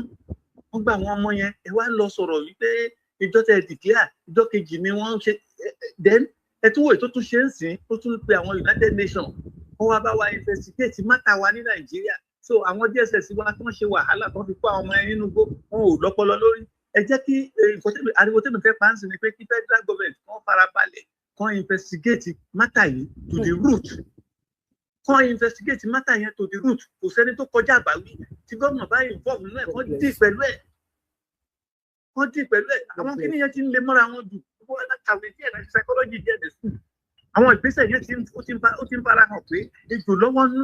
bẹ́ẹ̀ni. ejò lọ́wọ́ nú ẹgbẹ́ ká sọ tọrọ fún gbogbo àwọn dáàtú bóun ṣe dáàtú sọ̀rọ̀ fún un lè gbà pò tí ó lè deliver awọ́ọ̀dù ẹ̀ ni àbí kí ló ń bá wa sọ tó ó rò pé Nàìjíríà dẹ́ǹsì ni àbúrò pa àwọn ará Ọ̀yọ́ state dẹ́ǹsì ni. ṣé bí wọ́n rí structure nínú igbó yẹn kò ṣe gbé machine lọ bẹ̀rẹ̀ sí kó lọ demolish ẹ̀ wọ́n ní ìlú kan wà nínú igbó yẹn kò ṣe lọ́lé wọn jáde kó demolish bẹ̀. àwọn tí wọ́n yìnbọn pààyàn ní ọjọ́ wo gan-an wọn ò wó structure wọn. tí ó bá jẹ́ pé amsat ó pariwo síta á ti wó studio ẹ̀. bẹ́ẹ̀ni. á ti wó gbogbo wọn dẹ̀ ń wò ó kí ìbẹ̀tà máa bẹ̀rẹ̀ sí ni pé kí fẹ́rẹ̀ kan má ti ẹ̀rọ ṣàrá kó farabalẹ̀ investigate mátà yẹn ẹ̀rí kó máa lọ́wọ́ nú kó máa lọ́wọ́ nú tí ò bá ṣòun ó mọ̀ ń pa ẹ̀. ẹ jẹ́ ká ti máa wo tó máa padà já sí because a lè judge Ṣèyí Mákindé náà a lè judge àwọn olóṣèlú Nàìjíríà they can do anything. Yorùbá nípa yẹn bó ṣe rí ṣé woman yẹn náà stage plan ni àbí lieutenant tó kú yẹn kéèyàn tó di lieutenant ní iṣẹ́ sójà ẹ̀ mọ́ tó gbé ẹ̀ ti rí. wọ́n pa ọmọ ọlọ́mọ dànù kọ́mọ̀tẹ̀ ní nǹkan tó dáa lẹ́nu wọ́n sọ̀rọ̀ Nàìjíríà di tọ́ ẹ̀ olórí burúkú wọn kẹ̀kẹ́ wọ́n wálé kán wá máa sọ ohun tó ń sọ yìí. wọ́n ní bring back our children ní dé tán wọ́n ní stage ẹ bá wa round up oníṣẹ́jú kan sir 1 minute sir 1 minute sir. nígbà yẹn tó ń pẹ́ bring back our children ẹ rí i pé ó dánwọ́ nú nígbà táwọn ọmọ yẹn dé sí wọn ṣe jáde content protest kan dúpẹ́ lọ́wọ́ gbogbo ìlú ṣé wọn ìkígbọ̀ fún wọn release wọn ní. wọ́n má rò pé gbogbo wa rìn dín gbogbo wa la máa kọrí síbi kan náà mi ò kì í ṣe olóṣèlú ibi tó ń gbọ́ Nàìjíríà lọ yìí kò bá mu rárá ṣé máa kéde kò bá mu fà ṣe àbúlé politics life. Ọ̀dà ẹ ṣe ń gbọ́ bàbá wa. Táwọn sẹ́nẹ̀tì ọ̀dà kan bí kò declare state of emergency lọ́yọ̀ọ́ máa rí many things tó máa jáde ń bẹ̀. Ọ̀dà ẹ ṣe ń gbọ́ sàkátúngbé kọ́lẹ̀ lèmi. Bàbá wa ọmọ níyà pípẹ́ bá wa gbóhùn sókè lórí TikTok ká fi ní tẹ̀sí náà ní TikTok. Ẹ kú dédé àsìkò yìí sáà o. Ẹ kú àjọ ìjà agbára mọ kò ní pẹ́ dé mọ́. Ẹ ní sùúrù sà ẹ jẹ́ ìta wà lórí YouTube ṣé ẹ̀ ń gbọ́ wọn lórí TikTok because TikTok wa wọ́n ti àdónà nǹkan tó ṣe sí I don't want to mi ìfẹ́ George bóyá ọ̀dọ̀ mi ni problem yẹn ti ń wá a bá ń sọ̀rọ̀ lórí TikTok wọn kì í gbọ́ lórí YouTube àti Facebook ẹ tó wà lórí YouTube àti Facebook ṣé ẹ̀ ń gbọ́ bàbá wa tó wà lórí TikTok yìí ẹ tó wà lórí YouTube bàbá wa tó wà lórí TikTok yìí ṣé ẹ̀ ń gbọ́ nǹkan tí wọ́n ń sọ ok wọ́n ní wọ́n ń gbọ́ yín sábà gbóhùn sókè wọ́n ní ìyàmẹ́ púpọ̀. Ìjà agbára ń bọ̀ kò ní pẹ́ dé mọ́. Ìjà agbára bọ̀ láti wá gbọmọ ojú àlá. Ìjà agbára bá dé Fúlàní yóò fi rége. Ìjà agbára bá dé oko yóò dá wa tí. Àwọn sójà kọjọgbọn ọkọjọgbọn wọn kẹran. àwọn Fúlàní kọjọgbọn wọn kọjọgbọn mo náà rúgó eyín torí pé ìjà agbára ń bọ̀ láti wá gbọmọ ojú àlá. Gbogbo àwọn Yorùbá pátápátá nílé. Bàbá wa 3 minutes máa 3 minutes yín bẹ̀rẹ̀ nísìnyí lọ. Ẹ jẹ́ kọ́kọ́ mọ̀ pé ìjà agbára ń bọ̀. Ẹ má wá.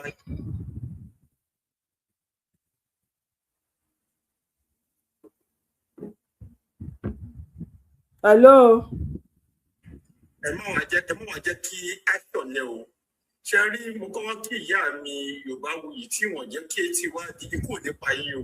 Gbogbo ọ̀tá tẹ ní lórí TikTok, lórí Instagram, lórí gbogbo kíbi ẹ borí wọn ni kí o ẹ lè kí àwọn ọ̀tá yín. Ṣé o ní Ọ̀yọ́? Ẹ jẹ́ ká sáré lọ síbẹ̀ yẹn pápá torí pé òun là ń pèsè lọ́wọ́. Okay, sir. Ṣé rí kòkòrò tó ń jẹ lédi ẹ̀fọ́ gan-an ṣé rí ìwádìí nǹkan fẹ́ sọ tí à ń sọ̀rọ̀ ẹ jẹ́ àfojú sílẹ̀ nítorí pé mo mọ̀ pé ààrẹ wa Bọ́lá Ahmed Tinubu kò ní fọwọ́ bọ òṣìkà ilẹ̀ Yorùbá mo jẹ̀ mọ́ pé orí tébù láti pín kọ́nà ń jẹ́ kí bàbá yìí wọlé ẹlẹ́ẹ̀kejì àkọ́kọ́ ṣe rí ìfura tí wọ́n yẹ kẹ́lí ni pé wọ́n rí ibì kan tó jẹ́ àpáta nílùú Ọ̀yọ́ lẹ́nu jẹ́ mẹ́ta pàápàá nígbàdàn tó dá ìjà lẹ̀ ẹ lọ fura sí yẹn àkọ́kọ́ ni ẹ̀kejì lórí àwọn ọmọ tí wọ́n sọ pé wọ́n kò yìí ẹ rí i pé nígbà tí bàbá wa Sunday Igboho wọnú igbó ìgbà yẹn ni kọfí wa ẹ wo iye ọjọ́ táwọn ọmọ ṣe lù wọnú igbó tí wọ́n yẹ kọfí ẹ wo wẹ́ẹ̀kẹ́ fura o Yorùbá ẹ fura ṣùgbọ́n o èdè bílẹ̀mù ẹnì kankan pàápàá gómìnà Ṣèyí Mákindé mi ní bílẹ̀mù wọn ṣùgbọ́n bẹ́ẹ̀ kẹ́ ẹ mọ̀ pé òkè òkun tó lọ pé kọ́ máa ń investigate wa alákọ̀ọ́kọ́ bó ara wa lágbèjára àṣírí bẹ́ẹ̀ kí sára wa. àwa la lọ gba àwọn ọmọ wa wálé. ẹ jẹ́ kó wà Yorùbá yìí kó nínú kó wá bí tó ń wà nínú wá bí òkè òkun ti ń lò kéde mọ̀ yí pé àwa alágbára tara wa síta ẹ jẹ́ mọ̀ pé ẹni tó sọ lẹ́nu yóò ṣàkóyàwó wọ́n mú gbogbo òkú ẹni tó lọ́wọ́ nínú ọ̀rọ̀ Yorùbá yóò padà jẹ̀bi ni o ẹ fẹ́ jẹ́ gbogbo àkọ́kọ́ ronú àkọ́kọ́ ẹkú bàbá wa Ààrẹ Ọ̀nà Kakanfò àkọ́kọ́ tí àwọn alímì tí wọ́n gbógun tì í kẹwàá wò lórí ìsìn yìí mo fẹ́ràn bàbá wa Ààrẹ Ọ̀nà Kakanfò sí i ẹ bá gbógun ti Sunday Igboho nítorí pé mo rí pé ẹ̀yin àti iye owó kan lábẹ́lẹ̀ nípa Sunday Igboho ẹ wò ó gbogbo Yorùbá ẹjẹ́ ronú ẹ wò bàtẹ́ kí òun jáde ẹ tún wo ti bàbá wa owó lọ́wọ́ Akíntọ́lá ló gbógun ti Yorùbá àwọn Yorùbá ló gbógun tira wọn ẹ má gbógun ti Sunday Igboho ẹ jáwọ́ lórí ọ̀rọ̀ Sunday Igboho gbogbo àwọn ọlọ́pàá ẹ jẹ́ inú ṣọ̀kan ọba Aláàfin Ọ̀yọ́ àti ọba Ilé-Ifẹ̀ ẹ jẹ́ àfẹnú ṣọ̀kan nítorí pé ìjà agbára bọ̀ kò ní pẹ́ dé mọ́ ìjà agbára bọ̀ láti wá gbọ́ ojú àlá ìjà agbára bá dé ọlọ́pàá yóò fi rí ìjà agbára bá dé gbogbo ìjọba àti àwọn sójà kọjọgbọ́n wọn kọjọgbọ́n tẹ̀ wọ́n mo ní àwọn Fúlàní kọjọgbọ́n wọn kọjọgbọ́n wọn lóde yìí torí pé ìjà agbára bọ̀ láti wá gbọ́ ojú àlá ẹ ṣe àwọn Yorùbá ìjà agbára bọ̀ yá mi Yorùbá wí ẹ̀wọ̀n tẹ̀ national tẹ̀ wá àwọn ọ̀rọ̀ kan wà bẹ́ẹ̀ tí gbogbo àwọn Yorùbá kan. lórí ìkọ́tẹ̀ ìtọ́ Ọlọ́run á ṣàánú wa o Olúwa fún yín ṣe o ẹ ṣe àdúpẹ́ o gbogbo bẹ́ẹ̀ ṣe ń tó ṣe. bàbá wa mo níyà púpọ̀ 3 minutes tí ti pé ẹ ṣe ń gbọ̀nsà ẹ ṣe lọ ẹ sì wá mẹ́ tuntun máa pè à ń gbọ́ yín smart. ìwà ọmọ Ọlọ́run á tún gbogbo wa sílẹ̀ o tọ́jú ìlú wa ọmọ Ọlọ́run á tún sílẹ̀ o. Ṣèyí Mákindé tó wá ìṣòwò máa gbégbèsè sí èyí nígbà tó rí pé ọ ní ọ̀bẹ ti jábọ́ lọ́wọ́ kinní kan pé ó di ète kinní jábọ́ lọ́wọ́ adẹ́tẹ̀ ó dète. abẹ́rẹ́ bọ́ lọ́wọ́ adẹ́tẹ̀ ó dète.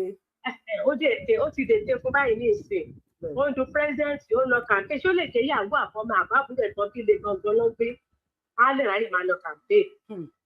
àní èèyàn burúkú láyé àtọ̀run rẹ̀ téèyàn bá la inú ìgbà ta kékeré ló wà ní ọkọ̀ sí nǹkan gidi kan nínú ẹ̀kọ́ ọmọ Ṣèyí Mákindé ti dáràn lọ́wọ́ Yorùbá. ó dáràn ọmọ àlè ní ọmọ àlè ó padà fún àwọn ọmọ ọkùnrin Ọlọ́run á bá ayọ́pọ̀ ní àwọn ọmọ ọkọ̀ á padà lọ bá àwọn òbí ẹ̀ àwọn ẹ̀tọ́jọ́ ń ṣòṣì tọ́jọ́ mú ọyàn màálù tó ń fi tọ́ màálù wẹ̀ á jọ máa lọ parapọ̀ olóhùn náà ti doge ní ìsìn ó wá ṣe pé kò ṣe Fúlàní ẹ tó jẹ́ pàdé jìnnà Fúlàní ni tó bá jẹ́ pé à ń fi kíní ìlú wa búra ni wípé tó bá ń ṣe Fúlàní àbí tó ń ṣe kíní kan ni kódà kò ní fẹ́ ṣe gómìnà débi tó máa náà fẹ́ gbégbá pírẹsidẹ́ǹtì ṣé ní ìsìn àwọn ọmọ tó pólísì gbogbo àgbáńlá yé sì tó mọ̀ pé òun ló ń ṣiṣẹ́ bí yẹn lábẹ́lẹ̀ tó jẹ́ kó lọ gba àwọn ìyẹlẹ̀ àwọn òun lọ́fẹ́ ìdìbò fún àìlè sí ẹni tó bá dìbò fún ajẹ́ kó lórí burúkú máa lè ní ajẹ́ kó máa lè láyé àtọ̀rọ̀ ni oníkálukú ló ní right opinion rẹ̀ náà tó bá fẹ́ dìbò fún Ṣèyí Mákindé lè dìbò fún náà Tinubu gan ògùn náà ṣe wọn níbo lè dìbò fún. irọ́ táwa Yorùbá wa tá a jẹ́ Yorùbá tá a jẹ́ ọmọ ọkọ Yorùbá àǹtí Wuyì tá a bá gbé bóyá gbá ìbò jáde tá a bá dìbò fún Ṣèyí Mákindé á jẹ́ pé a ti yọ ọmọ àlè láyé àti lọ́run ṣùgbọ́n bàbá yìí tó ń ṣe àtúnṣe yìí ẹ jẹ́ ká káràmásìkì ká polongo ẹ̀ gidi ká lè kó lè wọlé kó tó bá ti wọlé tó bá ti máa gbéjọba lẹ̀ kó ti ṣètò pé Yorùbá ẹgbẹ́ wa tó máa gbọ́ tiẹ̀ tó jẹ́ kó máa fọ̀nà wọn pé ọ̀nà tó máa gbàgbà wálẹ̀ òun ni kó gbé ìjọba lé lọ́wọ́ Ọlọ́run á fún lẹ́mìí gúngùn ẹ̀mí gúngùn àtàlàfẹ́ Ọlọ́run á jogún ẹ̀ fún àwa náà dẹ̀ ní kú a máa jọjọ rọ ilẹ̀ wa nílẹ̀ wa yóò máa ṣọ̀kún àtòyìn àjọ máa jẹ́ ẹ̀ àlejò pàdégbésájò látàrọ náà. àṣẹ o afẹ́ wálé o. àlejò pàdégbésájò tọmọtọmọ lórúkọ jẹ́ ká máa padà lọlé wa pẹ̀lú àlàáfíà àti ìfọ̀kànbalẹ̀ lágbára Ọlọ́run á dẹ̀ gbé orílẹ̀-èdè wa fún wa lágbára Ọlọ́run ẹ ṣe nǹkan tí mo kàn ní ti sọ náà nìyẹn. àti ní pé ó kárí lára ìjọ tó bá kárí lára la máa ń dìkú kùjọ àti pé ó káwà ìyá wa yìí lára mo ti rí yàn ọ̀tẹ̀ máa pè tó bá ti kàn yín ẹ má yẹ ká ṣe fàṣẹ tó bà Nàìjíríà jẹ́ nìyẹn ká máa jọ́ǹpù line ká máa jọ́ǹpù queue ẹ bá wa gbósókè bàbá wa ẹ bá wa gbósókè àti gbé kọ́ ní sáà o. Wíṣí Bíọ́lá ṣọ. yẹ́sà ṣẹ́ wà sà. ayélujára abẹ́ni. ẹ ní dáhùn. ẹ máa wọlé jẹun wé sí tánì mi torí ìṣẹ́jú kan àtàbọ̀ lẹ́ máa fún mi. ṣẹ́rí obìnrin tó sọ̀rọ̀ yẹn àti Ṣèyí Mákindé àdúrà méjì péré ni mo nífẹ̀ẹ́ nìkan fún wọn. tẹ́bá ti wọlé tẹ́bá lè rẹ jẹ́ bá wa mìtò à ń gbọ́ yín sà. à ń gbọ́ yín o à ń gbọ́ yín àwà pẹ̀lú yín sà. ṣẹ́róbìnrin tó sọ̀rọ̀ yẹn àti Ṣèyí Mákindé àdúrà méjì péré mo ní fún wọn. àdúrà méjì yẹn ni pé kí Ọlọ́run Elédùmarè kó wá wọ lánàá àánú ẹ̀ ó jẹ́ kán jí ọmọ arábìnrin yẹn gbé. ẹ má ṣe pèlè sà ó lè máa mọ ọmọ máa fọ̀rọ̀ yéra wa ni. èpè kọ́ àdúrà ni èyí tó wá jẹ́ bàbá ẹ̀ tó jó lórí ọmọ àlè Yorùbá tó jẹ́ pé ìyá ẹ̀ Fúlàní ni ìyá bàbá ẹ̀ Fúlàní ni so wọ́n kàn bí sí Ọ̀yọ́ kọ́ ni òun náà wá jí àbúrò tó ń gbé ẹni tó bí lé gangan ló máa wá jí gbé. ẹ bá wa mute Mr. Bayo àgbọ̀dọ̀ máa sọ fún yín lórí péjì lẹ́yìn. bó ṣe máa jẹ́ ní àṣẹ́gun mímọ́ oníṣọ́jú bẹ́ẹ̀ lọ. ó dà ó sà. tàbá ti gbé wọn ti lé sórí TikTok ẹ máa bá wa mute ẹjọ́ o àwọn á ń drop èèyàn bíbí yìí ni o àti ń rojọ́ akálòlò lẹ́ni tó ń host show o. ẹ bá wa gbósókè bá wa. Mr. Bayo ní ti sọ fún yín ká tó drop èèyàn bá wa gbósókè sà. ẹ kú ètò mà. àjọ ń ṣètò ni. ẹ kú iṣẹ́ takuntakun o àbọ̀ Ọlọ́run bá wa gbé lágbára Ọlọ́run ẹ kú iṣẹ́ àbọ̀ Ọlọ́run yóò máa bá yín gbé o tẹ̀bí tara yín àpọ̀ta ò ní ká yín o ẹbí tara yín àti gbogbo àwọn ẹran ojúlówó ọmọ ọkọ Yorùbá náà. aláàkọ́ ọ̀rọ̀ mi sí àwọn ẹran Yorùbá ni wípé ká tètè mọ bí a ṣe fi ọwọ́ sowọ́pọ̀ ní gbogbo ilẹ̀ Yorùbá nítorí wípé àwọn Fúlàní yìí nígbàṣepọ̀ Fúlàní fún àwọn ẹran Yorùbá ìpalára ní ń fà fún wa o tí a bá sì yẹra kúrò ní ẹ̀gbẹ́ ní ọ̀dọ̀ Fúlàní bá ṣe máa rí ìpalára náà rí o nítorí wípé àwọn Fúlàní yìí wọ́n ro dáadáa ro àwọn ẹran Yorùbá ẹ jẹ́ ká bára wa sọ òdodo ọ̀rọ̀. aláwọ̀kọ́ ọ̀rọ̀ mi màmá mi ni wípé ẹ ti gbọ́ Fúlàní kan báyìí tí ń sọ Yorùbá lẹ́nu tẹ́ rò pé Yorùbá gan ni níbi tí wọ́n ti kóra wọn jọ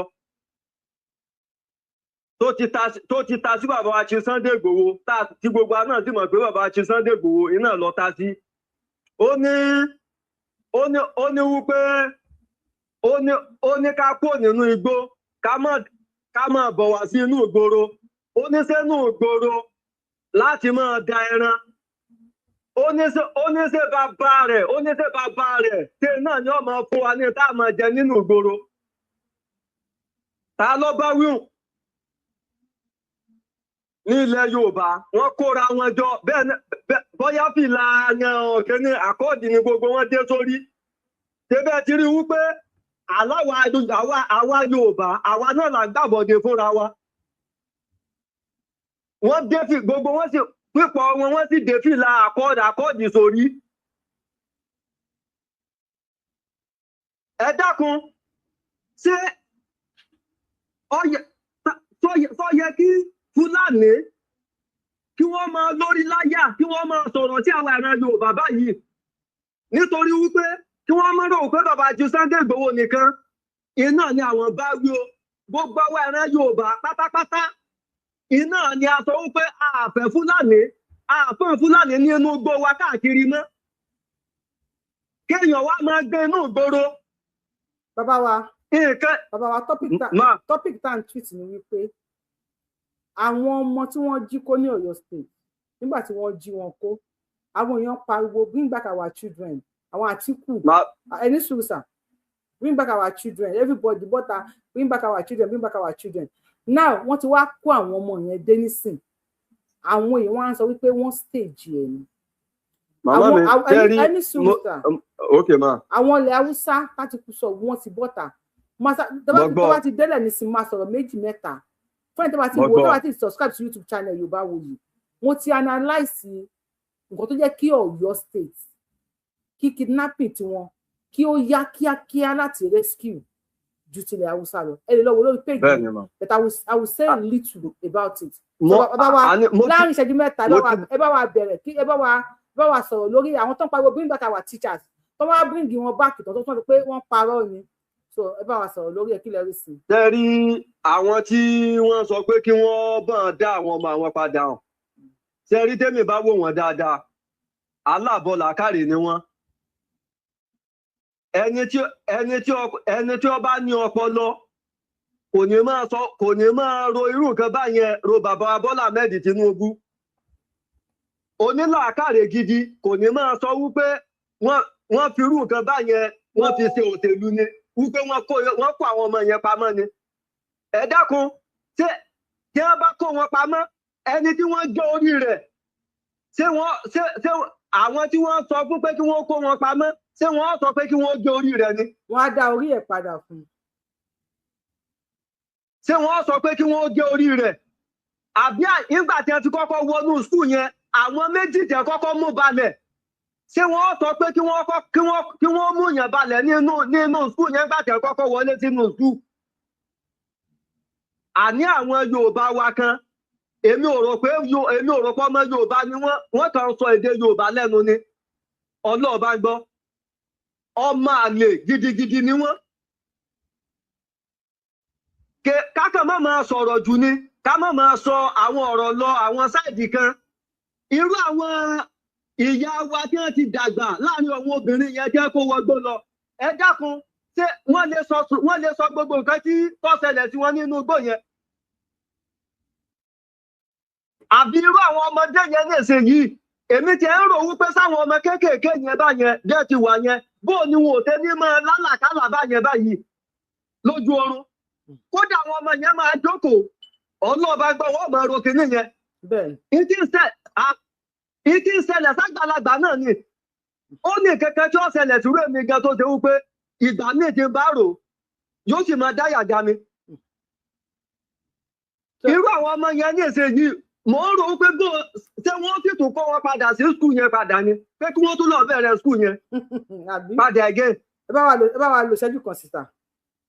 àbáwọn ọmọ àwọn tíṣà wọn yẹn ṣé wọ́n sọ pé káwọn náà padà sí skul yẹn padà again ni kò sí báwọn ọmọ yẹn ti fẹ́ bí wọ́n ti fẹ́ dá wọn padà sí skul yẹn mọ́ padà tó ṣe wípé àwọn ọmọ yẹn ọmọ nǹkan tí wọ́n ń ṣe mọ́ ọlọ́ọ̀bá ń gbọ́ wọ́n sá máa wò yàn bí wọ́n bá kọ́ wọn nínú ìwé nínú kíláàsì wà láwọn ò ní máa fọkàn sí ọlọ́ọ̀bá ń gbọ́. wọ́n máa wò ní orí ó wà ní. bí wọ́n kó wọn lọ léèwé mi kò lè sọ́kàn wọn bẹ́ẹ̀ torí gbogbo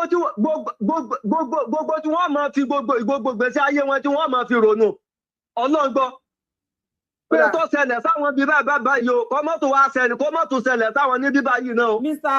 Atkini kan ẹ bá wa wọ̀n mute o. ṣe rí màmá mi ṣe rí àní Nàìjíríà ti tán kí Nàìjíríà ò pé kó ní kálukú ọlọ lọ́tọ̀ọ̀tọ̀ ni iná lọ́nà àbáyọ ọlọ́gbọ́ kò sí ẹni náà tó lè rí Nàìjíríà tó ṣe láyé tó lè wà òkè bá ti fẹ́ kó ṣe rí láyé. ó dà ẹ ṣe ń gbọ́ bàbá wa Mr. Harry ẹ bá wa gbóhùn sókè. mi Yorùbá bu ìmọ̀ kí ẹ kú ètò. èmi náà kí ẹ ṣeun.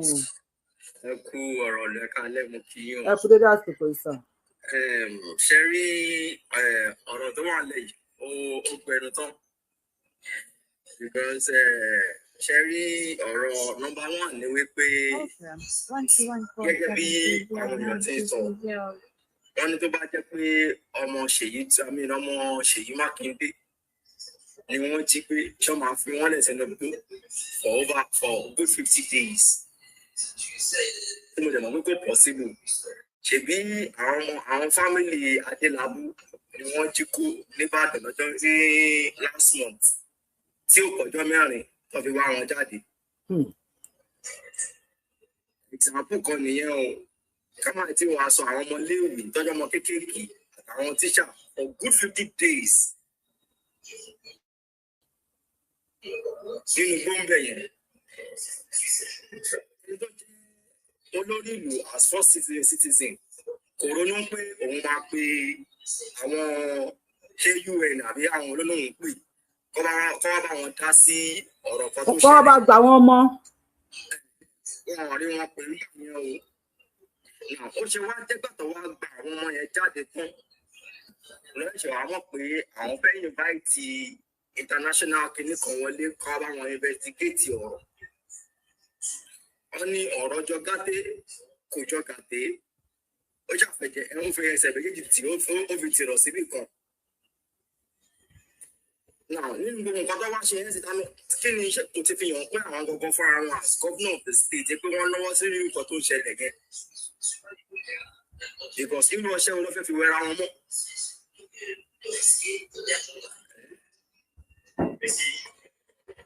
Kóníkálukú ṣàmà ṣe dáadáa. Kóníkálukú wọn kọ́ máa ṣe dáadáa. Kọ́rọ́ tí ọjọ́ àti sùn. Kọ́rọ́ tí ọjọ́ àti sùn. Kọ̀líìgì wọn kan ló kú ní ọdún kan àbọ̀dún méjì sẹ́yìn yẹn. Gọ́vnà Rotimi Akeredolu àwọn dàlẹ́nì.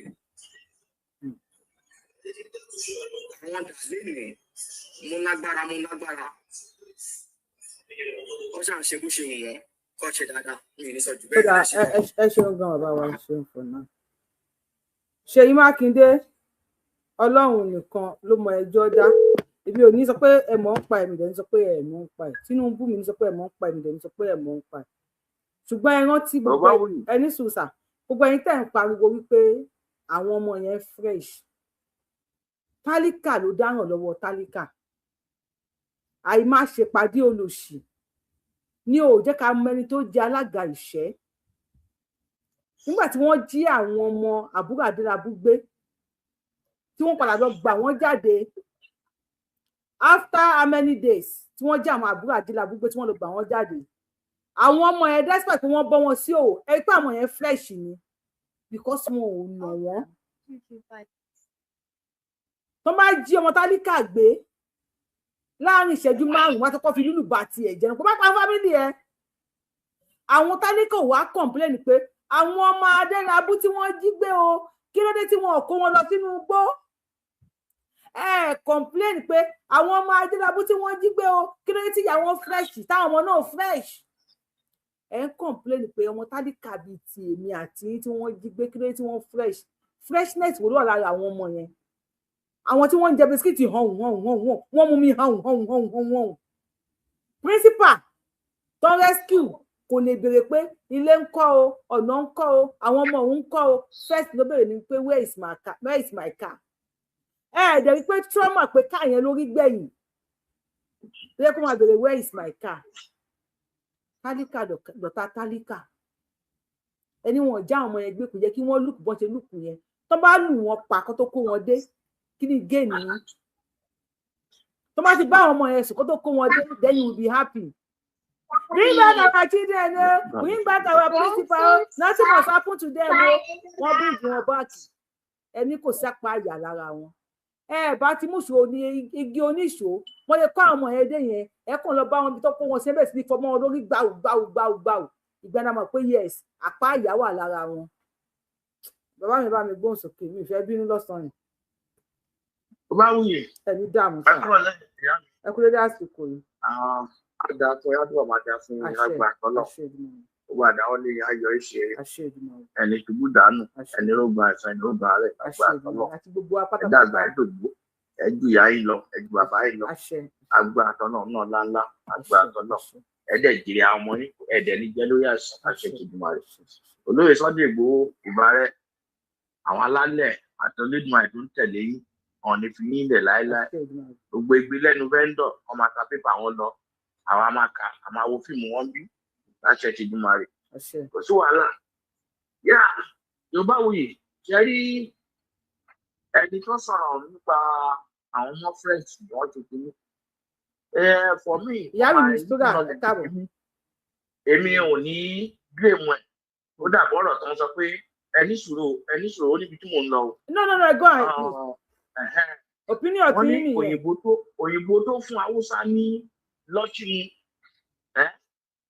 haúsá ń bèèrè pé mẹ́sàn-án a lè bí èmu wọn ìkọjá yìí ni gẹ́gẹ́ bí sì jẹ́rí ojú ìjọba nǹkan tí ìjọba ti ń ṣe nílẹ̀ Yorùbá àbí Nàìjíríà tí lédè ẹ̀ bá sọ àní ó jẹ ló jáde ìjọba.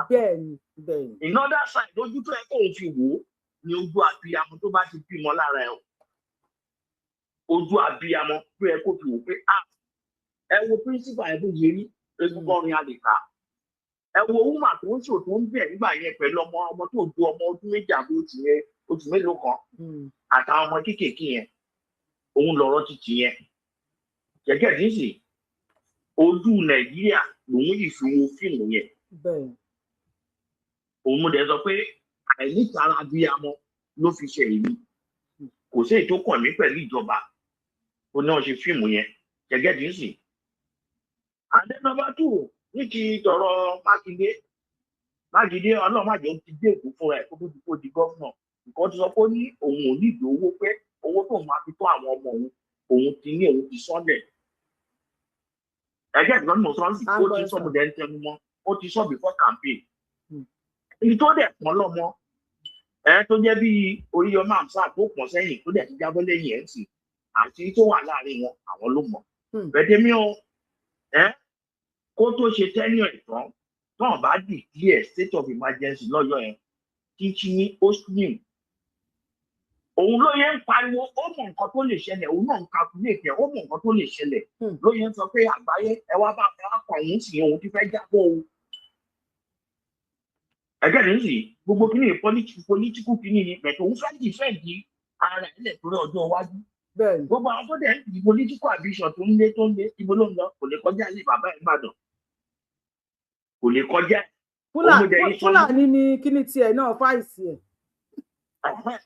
Fúlàní náà ló máa mú nǹkan ló máa fún káàdì fún ní náà Fúlàní kò lè mú Ìgbò àwọn tó máa fún káàdì fún nìyẹn ànẹ́jẹ́ mú paláyé náà kí jàgàbá kàmá tọmọ kó ti mú gbàkejì ẹ̀ bẹ́ẹ̀ tí mo mọ̀ pé nǹkan kan á ṣẹlẹ̀ mi ò fẹ́ fọ kọ́kọ́ nǹkan kan á ṣẹlẹ̀ kò sọ̀rọ̀ lórí yẹn àgbogbo géèmù Ọbásanjọ́ náà tí Ọbásanjọ́ pè fún Tinubu tí ó Tinubu ò bá ṣe géèmù náà ni Tinubu máa fẹ́ pè fún alábàdàn ẹ̀ ó lè declare state of emergency lọ́yọ̀ sí by that time wọ́n á dẹ̀ ti gbogbo ẹnu gbòde náà máa ti múlẹ̀ fún by that time ìgbà yẹn máa pé òní tó ń lọ máa jẹ́jọ́ ẹ̀ wọ́n ẹ̀ṣẹ̀ wá ká gbogbo àwọn ìwé ẹ̀ tó wà lẹ̀ wọ́n ìbá bò wọ́n máa ṣí fún kó má jẹ́ kó rí ẹ̀ lọ pé wọ́n á ṣí fún Fáyọ̀ṣe bá Tinubu ṣe kì ó jẹ̀bi ni Ọbásanjọ́ bá ṣe ó jẹ̀bi ni bẹ̀tà àwọn àárín gbogbo àwọn kò sí ètò kàn mí nǹkan kan ṣàjẹ́ kí ìlú mi kí ní tí àmì kí ìlú kó mí ní ti tèmi àmẹ́ Tinubu oṣù ọ̀ máa wọlé oṣù ọ̀ bẹ́ẹ̀ dìbò ẹ̀tẹ̀ka 100% ó máa wọlé èmi mọ̀ yẹn gbogbo nǹkan Haúsá ní ìṣòro ọdún mẹ́rin yẹn bẹ̀tì ó méjì Tinubu bò máa ṣe sí ọdún bá máa fi tẹ̀yìn sílé o fún Tinubu ni pé tí Yorùbá ò bá lọ òun nìkan ló kù tí Yorùbá ò bá ti kúrò yẹn tó bá ti ṣe yẹn kò sí nǹkan ìran Yorùbá bínú fún ilẹ̀ Yorùbá gan bínú fún Tinubu kò sí nǹkan ìrọ̀rùn ìlú kọ́ àṣírí ni ojú ẹ lọ ẹ máa bètò lọ. À ń bàbọ̀ ẹ ṣeun gan sà. Ẹ ṣeun gan.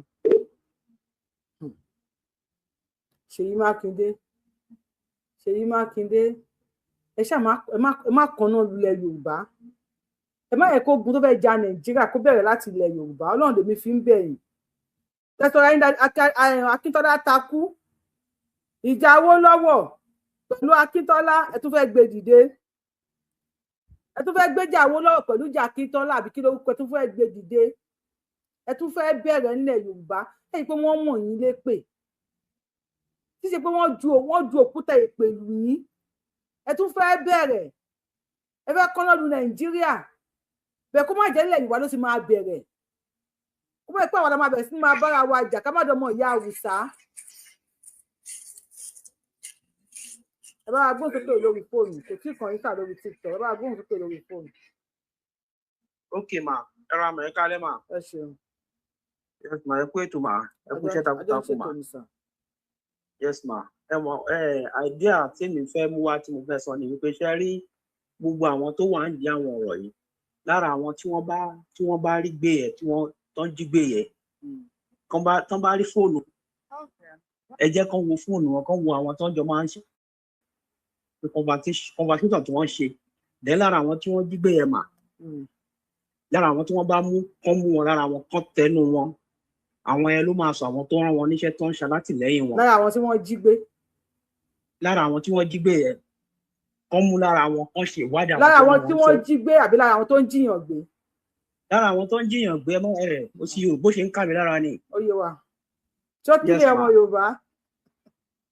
yes ma lára àwọn tí wọ́n mú yẹn tó ń jiyàn gbé yẹn mà ẹ jẹ́ kán múnú wọn kán tẹnu kán ṣe ìwádìí ẹ rí mọ̀ wípé àwọn tí ẹ lérò gan wà nù wọn lẹ́nikẹ́ni tó bá fura sí ẹni ipò tó bá wà kó má wò báyọ̀ jẹ́ gómìnà tàbí kó jẹ́ kínní ẹ jẹ́ kí wọ́n gbé wọn kán lọ ṣèwádìí wọ́n wádìí lẹ́nu wọn ẹ̀rì máa kó àwọn àṣírí máa tó because kínní ò gbọdọ̀ máa continue ìyẹn ni àdé àtẹnufẹ́ mú wa máa.